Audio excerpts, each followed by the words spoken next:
Hey y'all, welcome back to my channel. My name is Savannah, and if you're new here, please don't forget to subscribe and give this video a thumbs up if you like it.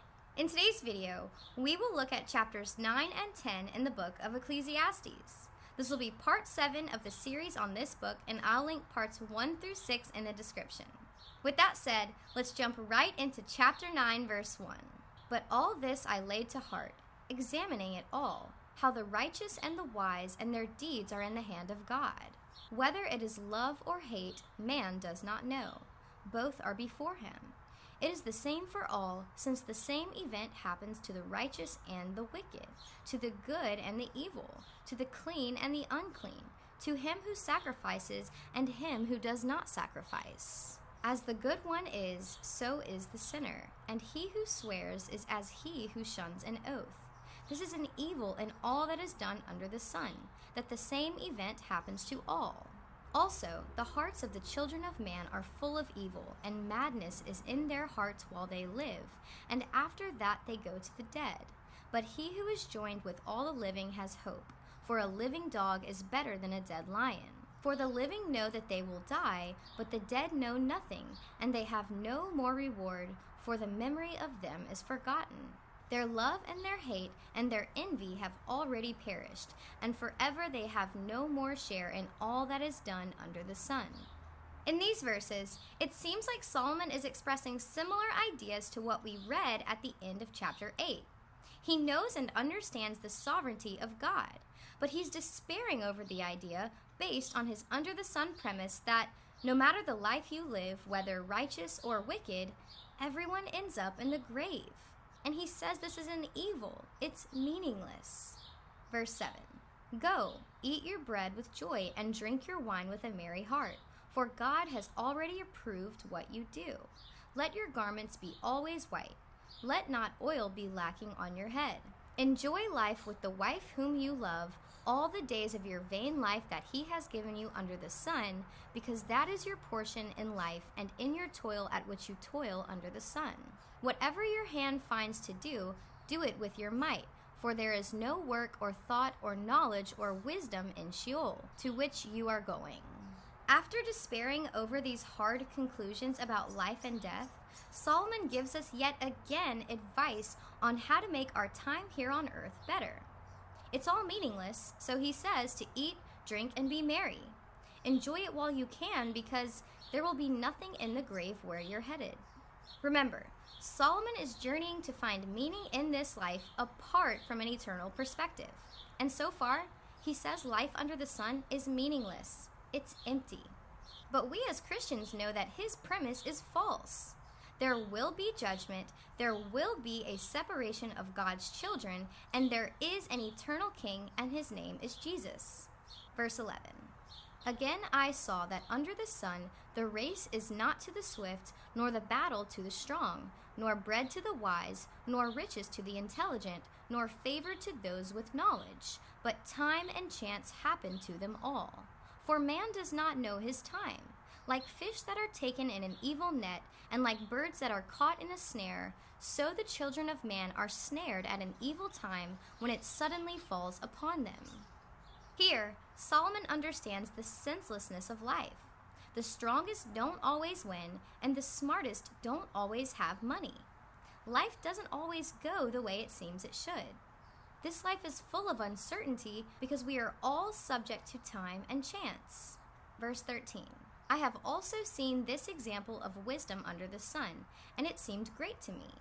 There was a little city with few men in it, and a great king came against it and besieged it, building great siege works against it. But there was found in it a poor wise man, and he by his wisdom delivered the city. Yet no one remembered that poor man.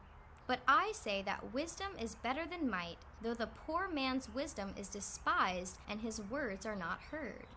The words of the wise heard in quiet are better than the shouting of a ruler among fools. Wisdom is better than weapons of war, but one sinner destroys much good. To close out chapter 9, Solomon makes an observation of the fleeting nature of fame. The wise man rescued the city, but after his time in the spotlight, no one remembered him. Chapter 10, verse 1.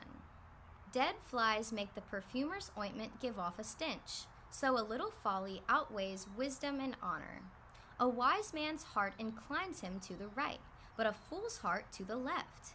Even when the fool walks on the road, he lacks sense, and he says to everyone that he is a fool.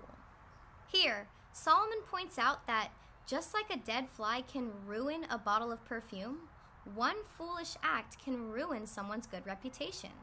Then he says that the fool has a way of showing everyone that he or she is a fool. Because of their lack of sense, it's evident that this person is foolish. Verse 4. If the spirit of the ruler rises against you, do not leave your post, for conciliation pacifies great offenses. There is an evil I have seen under the sun, as an error proceeding from the ruler. Folly is set in great dignity, while the rich sit in a lowly place. I have seen servants on horses, while princes walk on the ground like servants. In verse 4, Solomon tells us that no matter what strife we go through with others, we need to stay at our posts and try to be a peacemaker. Then in verses 5 through 7, he observes the unfairness of life under the sun. Verse 8. He who digs a pit will fall into it, and a serpent will bite him who breaks through a wall. He who quarries stones is hurt by them, and he who splits logs is endangered by them. If the iron is blunt and one does not sharpen the edge, he must use more strength, but wisdom helps one to succeed. The main point Solomon is getting at is that the fool ends up hurting himself because instead of taking the time to sharpen his iron and work smarter, he uses a blunt edge that causes him to work harder. The fool is only thinking about what happens in the here and now, and he pays no mind to the future. Verse 11. If the serpent bites before it is charmed, there is no advantage to the charmer. The words of a wise man's mouth win him favor, but the lips of a fool consume him. The beginning of the words of his mouth is foolishness, and the end of his talk is evil madness. A fool multiplies words, though no man knows what is to be, and who can tell him what will be after him. The toil of a fool wearies him, for he does not know the way to the city. Solomon says that the wise man's lips win him favor, but the lips of a fool get him into trouble. He says that the fool talks too much, and what comes out of his mouth is madness.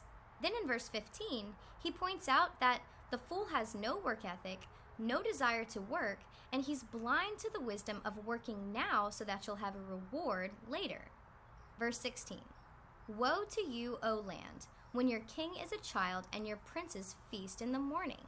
Happy are you, O land, when your king is the son of nobility and your princes feast at the proper time for strength and not for drunkenness. Through sloth the roof sinks in, and through indolence the house leaks. Bread is made for laughter, and wine gladdens life, and money answers everything. Even in your thoughts do not curse the king, nor in your bedroom curse the rich, for a bird of the air will carry your voice, or some winged creature tell the matter. In these final verses of chapter 10, Solomon observes that the foolishness of a leader can corrupt the entire nation. Then in verse 19, where he tells us that wine gladdens life and money answers everything, he's actually speaking in the voice of one of these foolish leaders he's referring to. And to close out the chapter, he counsels us against cursing our leader because in doing so, it may get back to the leader, causing you to incur punishment.